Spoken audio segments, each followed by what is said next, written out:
Hi everyone, I'm Mrs. Kent.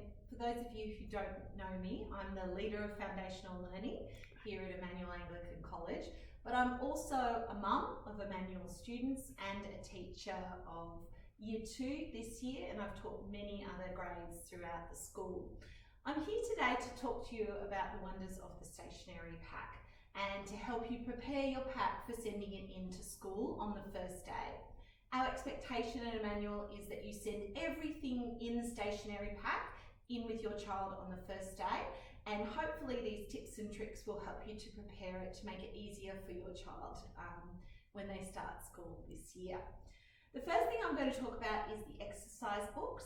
In our stationery packs, there's normally quite a few exercise books. You've got a couple of options with how you send those into school. So the first option is to cover it completely in contact. If you're not comfortable with contact, it can be quite overwhelming and can feel a little bit daunting. So don't feel as though you have to go with this option. The second option is our easy covers, which are great because they slip right onto books. They're available through a link on our website, and 15 cents from each cover gets donated back to the school, so it's a great way to easily cover your books and make them look really good. The third option, which I like to call the cheaters option, is a great way to cover your books and make them easily identifiable for your child, but without using too much contact. So you just put a little piece down the spine here and a little bit on the front, and then when they're in the pile, your child can easily find their own book based on the cover of the contact. And the fourth option is to simply write your name on your child's books before you send them into the classroom. The second thing that we find with the stationery pack is organising all of the smaller items to make it easy for your child at school. If your child is starting kindergarten this year, then we have a little bit of a communist approach in kindergarten where all of the items become communal items.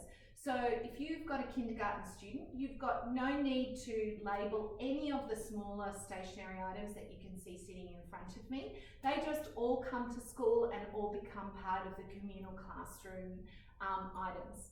If you've got a child in Year 1 or above, then things are a little bit different.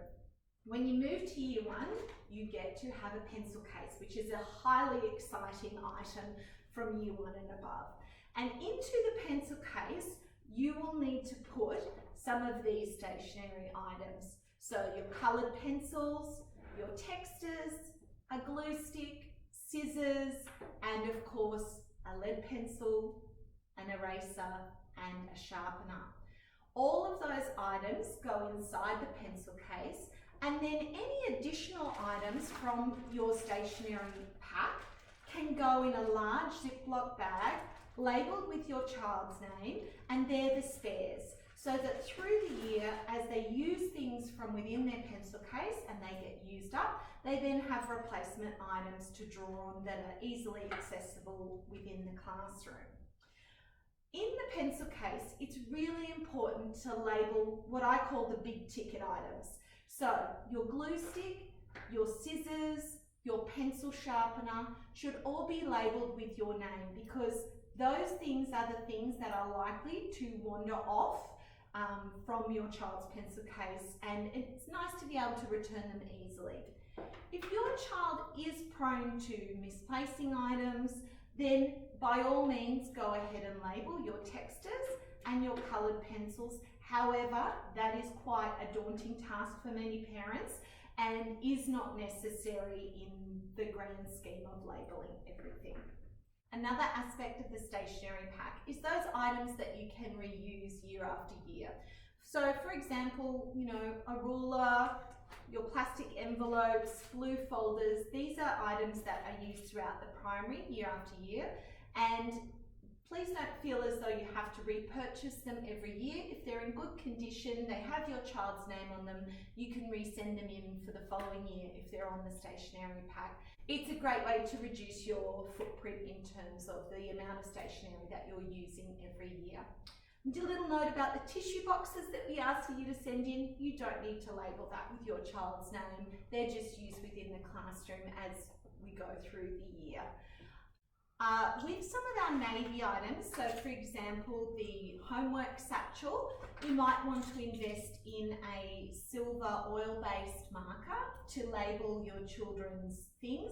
These are also really great for labeling our navy hats and our jumpers. So it's a really great tool to be able to easily see your child's name.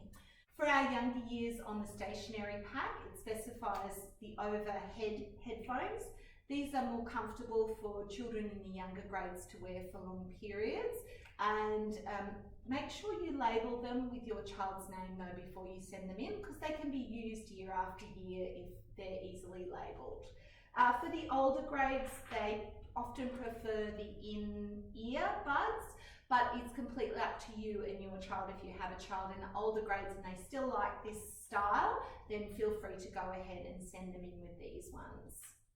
I hope that these tips and tricks have helped you to organise your stationery pack. Please, if you have any questions, don't hesitate to email your child's classroom teacher, and we can't wait to see you when school begins next week.